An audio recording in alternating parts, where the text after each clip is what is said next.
Friends असी थोड़ा स्वागत करते हाँ लर्निंग पॉइंट ते अते मैं हुण अज विसाखी का मेला कविता पेश करन जा रही हाँ धनी राम चातरिक जी द्वारा जो रचित है। कवि की जान पहचान। पहला मैं तुहानूं धनी राम चातरिक जी की इंट्रोडक्शन बारे यानी कि जान पहचान बारे दसांगी।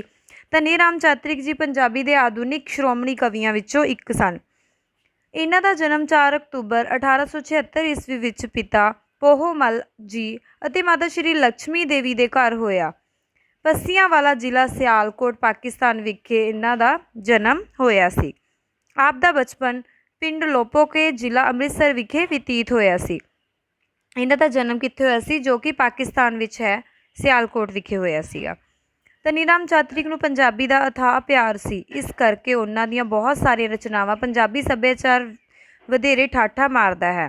धनी राम चातरिक जी नूं पंजाबी सी, इस करके पंजाबी नाल अथाह प्यार सी, इसलिए उन्होंने अपनी रचावां भी पंजाबी विच ही पेश कीतियां हन।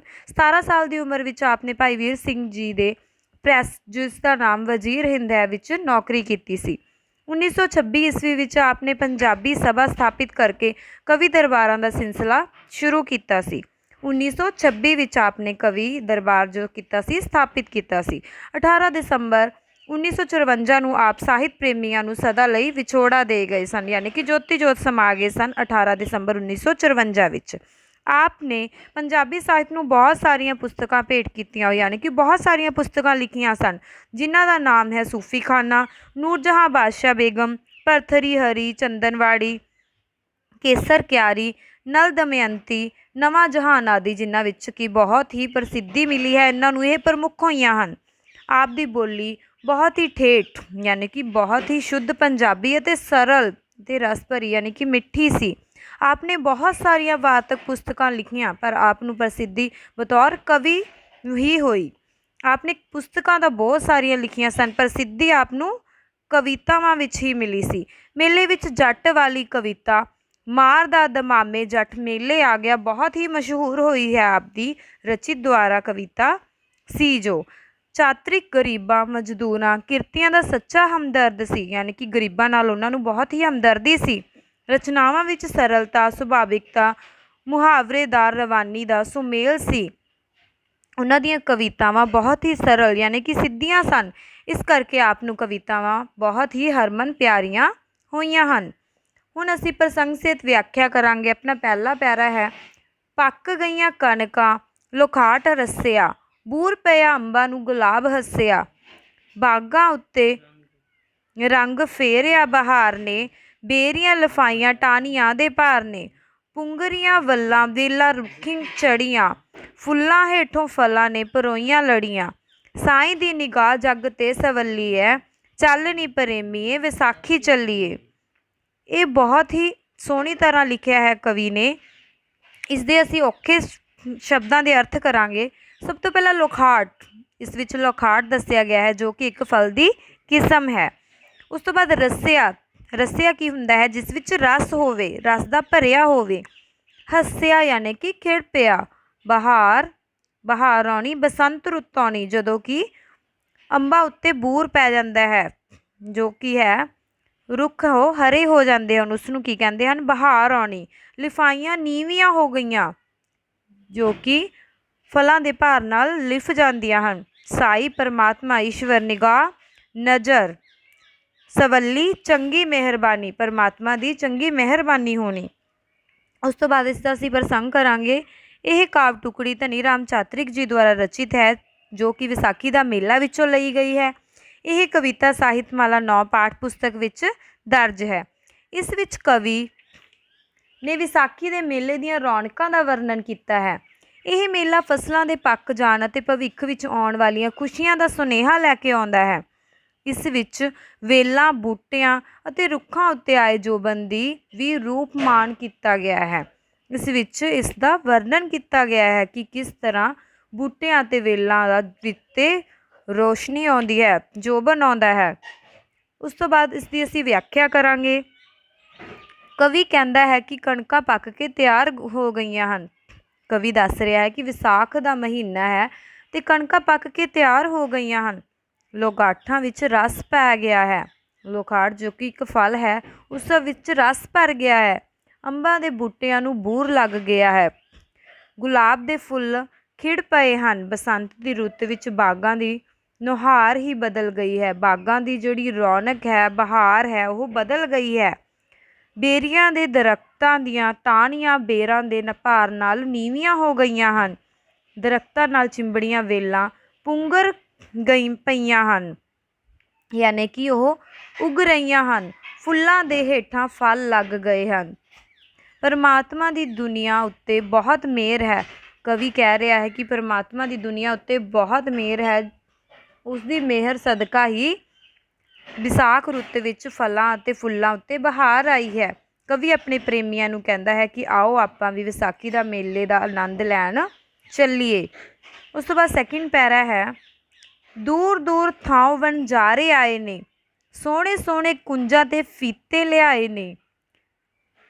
ਗਰਜਿਆਂ ਤੇ ਵੰਗਾਂ ਦਾ ਨਾ ਅੰਤ ਕੋਈ ਹੈ। ਮੰਡੀ ਝੂਠੇ ਗਹਿਣਿਆਂ ਦੀ, ਗਜਰਿਆਂ ਤੇ ਵੰਗਾਂ ਦਾ ਅੰਤ ਕੋਈ ਨਾ। ਮੰਡੀ ਝੂਠੇ ਗਹਿਣਿਆਂ ਦੀ ਲੱਗੀ ਹੋਈ ਹੈ।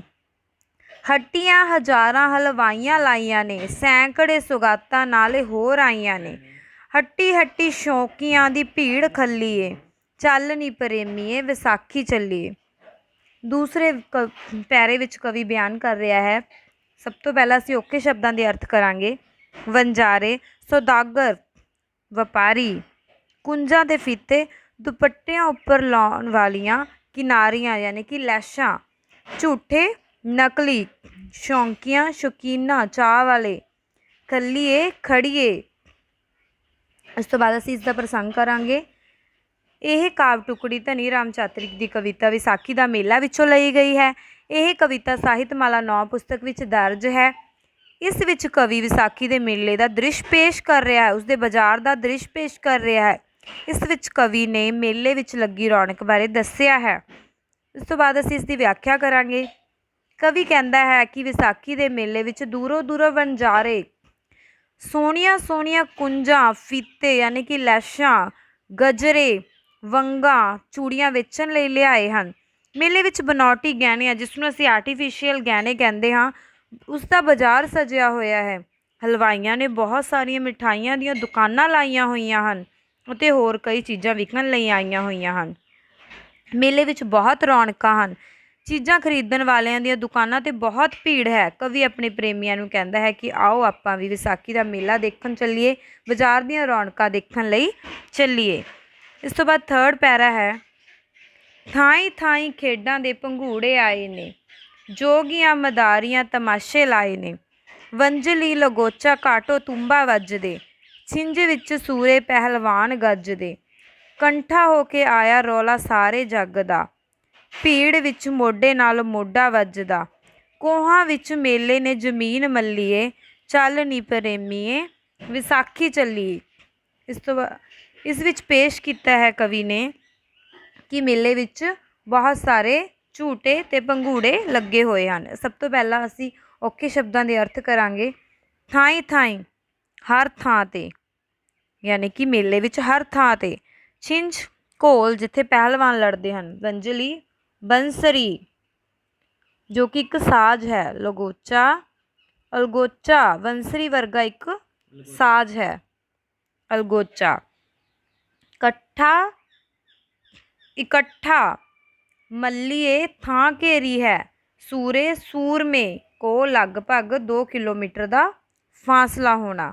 ਇਸ ਤੋਂ ਬਾਅਦ ਅਸੀਂ ਨੈਕਸਟ ਪੇਜ 'ਤੇ ਪੜ੍ਹਾਂਗੇ ਪ੍ਰਸੰਗ। ਇਸ ਪੈਰੇ ਦਾ ਅਸੀਂ ਪ੍ਰਸੰਗ ਪੜ੍ਹਾਂਗੇ। ਇਹ ਕਾਵਿ ਟੁਕੜੀ ਧਨੀ ਰਾਮ ਚਾਤ੍ਰਿਕ ਦੀ ਕਵਿਤਾ ਵਿਸਾਖੀ ਦਾ ਮੇਲਾ ਵਿੱਚੋਂ ਲਈ ਗਈ ਹੈ। ਇਹ ਕਵਿਤਾ ਸਾਹਿਤਮਾਲਾ 9 ਪਾਠ ਪੁਸਤਕ ਵਿੱਚ ਦਰਜ ਹੈ। ਇਸ ਵਿੱਚ ਕਵੀ ਇਸ ਪੈਰੇ ਵਿੱਚ ਪੇਸ਼ ਕਰ ਰਿਹਾ ਹੈ। ਭਾਂਤ ਭਾਂਤ ਦੀਆਂ ਖੇਡਾਂ ਦਾ ਵਰਣਨ ਕੀਤਾ ਗਿਆ ਹੈ ਇਸ ਪੈਰੇ ਦੇ ਵਿੱਚ। ਉਸ ਤੋਂ ਬਾਅਦ ਅਸੀਂ ਵਿਆਖਿਆ ਕਰਾਂਗੇ। ਮੇਲੇ ਵਿੱਚ ਕਈ ਥਾਵਾਂ 'ਤੇ ਝੂਟੇ ਲੈਣ ਲਈ ਭੰਗੂੜੇ ਲੱਗੇ ਹੋਏ ਹਨ, ਯਾਨੀ ਕਿ ਥਾਂ ਥਾਂ 'ਤੇ ਝੂਲੇ ਲੱਗੇ ਹੋਏ ਹਨ, ਭੰਗੂੜੇ ਲੱਗੇ ਹੋਏ ਹਨ, ਜਿਸ 'ਤੇ ਬੱਚੇ ਝੂਟਦੇ ਹਨ। ਜੋਗੀ ਅਤੇ ਮਦਾਰੀ ਆਪਣਾ ਆਪਣਾ ਤਮਾਸ਼ਾ ਦਿਖਾ ਰਹੇ ਹਨ ਮੇਲੇ ਵਿੱਚ। ਵੰਜਲੀ, ਅਲਗੋਚਾ, ਕਾਟੋ ਅਤੇ ਤੂੰਬਾ ਸਾਜ਼ ਵੱਜ ਰਹੇ ਹਨ।